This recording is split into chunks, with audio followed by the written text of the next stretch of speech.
एक बार फिर से इलीगल कंस्ट्रक्शन का मामला सामने आया है।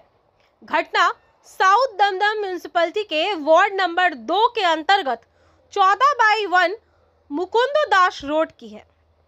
14/1 में रहने वाले अरुण देवनाथ, संजीव देवनाथ, स्वपन देवनाथ और गौर देवनाथ का आरोप है कि उनके घर के ठीक बगल में बन रहे बिल्डिंग का ढांचा इलीगल है।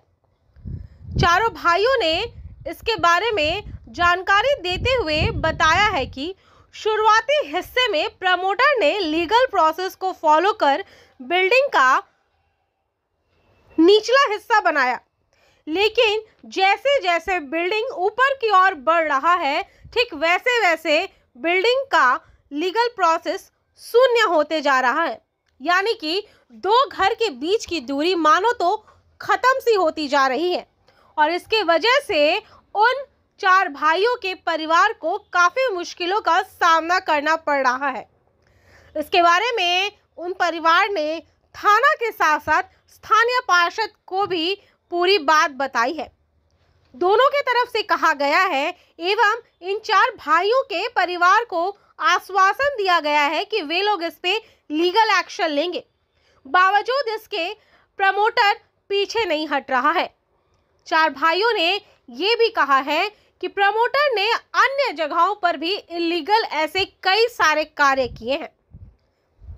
আপনাদের এখানকার অ্যাড্রেস 14/1 কবি মুকুন্দ রোড, কলকাতা 65। আচ্ছা, আপনি আমাদের মাধ্যমে কি বলতে চাইছেন? আমরা এটা বলতে চাই যে এখানে যে ফ্ল্যাটটা তৈরি হচ্ছে, যে প্রমোটার সে অন্যায়ভাবে বেআইনিভাবে কাজটা করছে। আমরা লোকাল কাউন্সিলের দ্বারস্থ হয়েছিলাম। লোকাল কাউন্সিলর এসে ওদের বকাবকি করে গেছে। লোকাল ক্লাব থেকে এসেছিল, তাও তার কথা শুনছে না। আমরা 144 করেছিলাম, পুলিশ এসেও বলে গেছে, পুলিশকেও মানছে না। ও ইঞ্জেকশন জারি করেছি, কোর্টেরকেও মান্যতা ওরা দিচ্ছে না। ওরা জবরদস্তি কাজটা করে বেরিয়ে যাচ্ছে।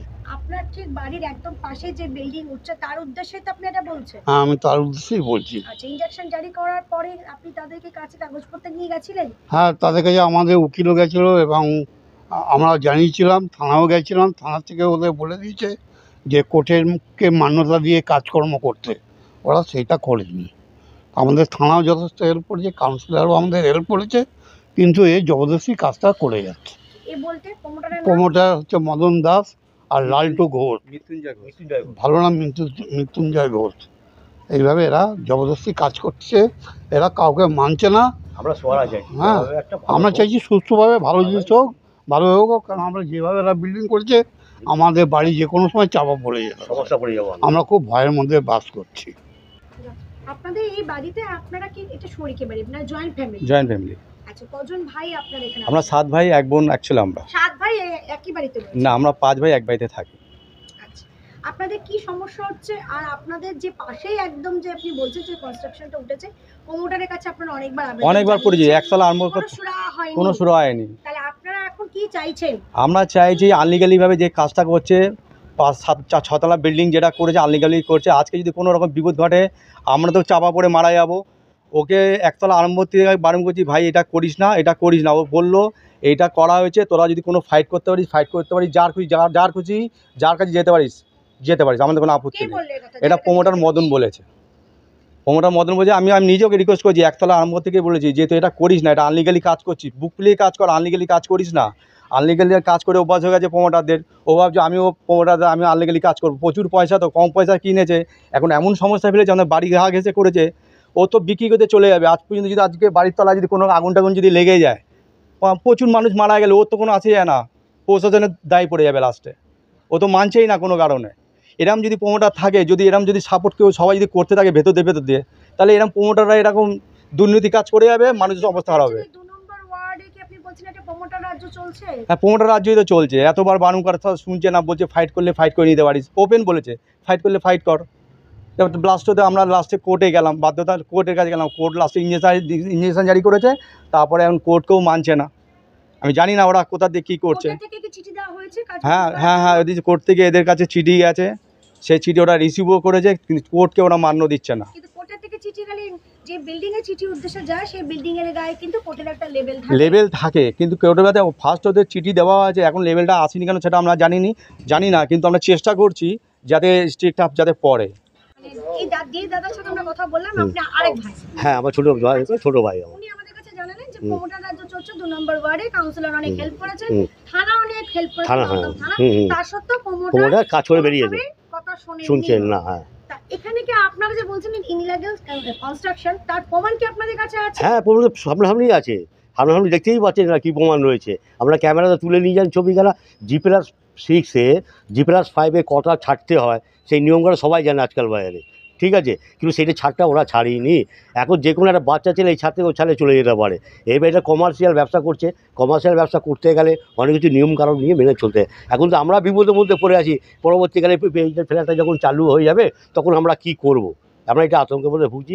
এটা আপনাদের কাছে চেষ্টা করছি, আমাদের কাছে যে কীভাবে সোয়ারা করে আপনারা একটু কাইন্ডলি দেখুন। এটা কতদিন ধরে এটা আরম্ভ হয়েছে? এইটা 11 নভেম্বর 23 নভেম্বর। হ্যাঁ, আপনি বলছেন যে আপনার যেটা একদম ছাড় দেওয়া হয়নি, কতটা ছাড় দেওয়া হয় আর কতটা ছাড় দেওয়া হয়? দেখুন, G+5-এ মিনিমাম এটাকে 6 ফুট সাইডে ছাড় দিতে হয়, ব্যাক সাইডে, ঠিক আছে। ব্যাক সাইডে 6 ফুট তো ছাড় দেয়নি, ওনারা দিয়েছে 4 ফুট সাইড নিচ সাইডটা, তো পুরো 4 ফুট ওখানে নেই। এবার উপর থেকে পুরো চেপে দিয়েছে, একটা বাচ্চা ছেলে এই ছাতে ওর ছাতে ডাইভ দিয়ে চলে যাবে। যখন শুরু হয়েছে তখন ছাড়টা দিল, যখন বিল্ডিং রেডি হয়েছে তার উপরে পোরশনটা ছাড় দেওয়া হয়নি, একদমই না। একটা বাচ্চা ছেলে পার হয়ে যাবে, হেঁটে পার হয়ে যেতে পারবে যে কোনো মুহূর্তে। আপনাদের বাড়িটা কতলা বাড়ি? আমাদের এবারে G+1। আমাদের ভাইদের সব কথা একটাই কথা হলো, আমরা সেটেলমেন্টে যাব। এই সেটেলমেন্টে আমরা যেতে চাইছি, আমাদের বিল্ডিংটা ভেঙে তৈরি করে নতুন করে জায়গা ছাড় দিতে হবে। আমরা এর ভিতরে কোনো কারণে আর যেতে চাইছি না। আইনের দ্বারস্থ হয়েছে? হ্যাঁ, লিগ্যাল নোটিশ বিল্ডিং এর গায়ে কিন্তু মারা হয়নি। হ্যাঁ, তা উকিল আমাদের সাহেব বলেছে 2-1 দিনের মধ্যে কোর্ট বন্ধ আছে, 2-1 দিনের মধ্যে আমি যাব, আমি ওখানে গিয়ে লাগিয়ে দিয়ে আসবো। আচ্ছা, আপনি আরেক ভাই?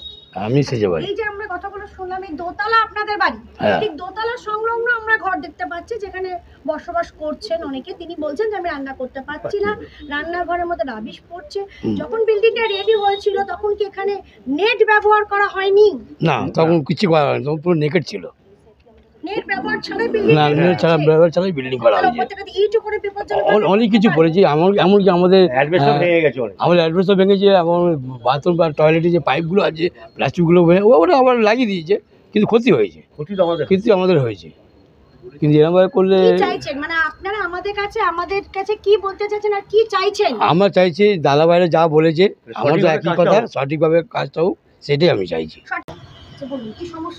সমস্যা মানে এরা বাড়ি করেছে তো গা ঘিসিয়ে একদম এই কোণার দিকে তাকালেই বোঝা যাবে। আমি রান্নাঘরে রান্না করতে পারি না, ভালো সাপোর্ট দিয়ে বলেছি, অনেক কবার বলা হয়েছে, কোনো সাপোর্ট দিচ্ছে না। বড় বড় ঢিল পড়ছে, এই যে অ্যাডভেস্টার পর্যন্ত ফেটে গেছে, আবার ঠিক করে, আবার এই যে দেখো কীরমভাবে জল পড়বে, ওই পাশে ফেটে গেছে।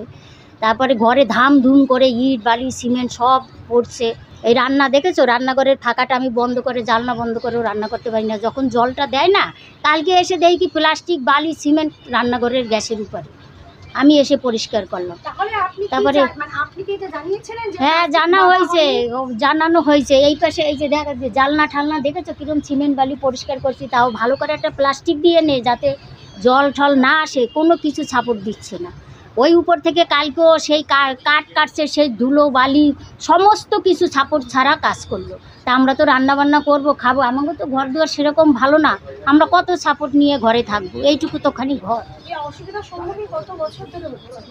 এই তো জবের থেকে প্রমোটাররা কাজ করছে।